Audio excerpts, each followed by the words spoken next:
Morning dear students, जब किसी molecules में इनफाइनाइट एटम की संख्या होती है उसे कहते हैं पॉली एटॉमिक मॉलिक्यूल्स। आपने अभी तक पढ़ा है कि कार्बन के दो एलोट्रॉप्स शुद्ध रूप ग्रेफाइट और डायमंड होता है। तीसरे की जानकारी हाल में प्राप्त हुई है।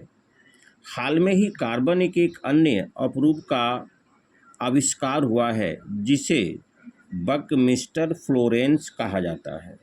इसके एक अणु में यानी स्वतंत्र कण में 60 परमाणु संयुक्त होते हैं।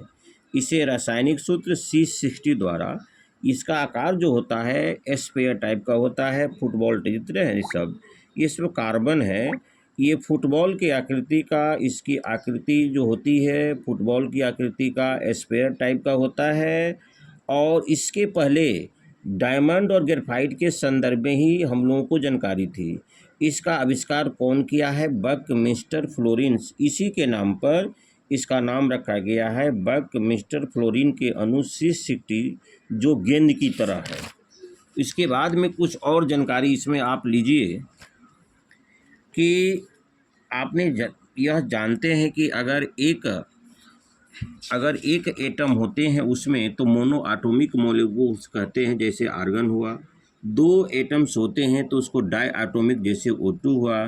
तीन एटम होते हैं तो ट्राई एटॉमेटिक जैसे N3 हुआ, N2 हुआ।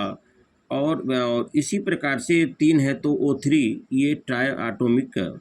इसी प्रकार से जब ज़्यादा होता है, चौथा वाले को तो टेट्रा कहते हैं, लेकिन इससे जब ज़्यादा होता है तो हम लोग क्या कहते हैं? Poly atomic molecules.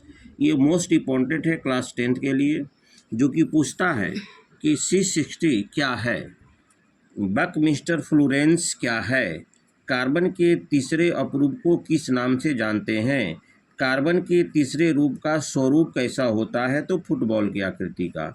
इसे हम लोग C60 द्वारा दर्शाते हैं। और इसके पहले हम लोग जो पढ़ते थे ग्रेफाइट या हीरे कार्बन के प्रतीक C द्वारा।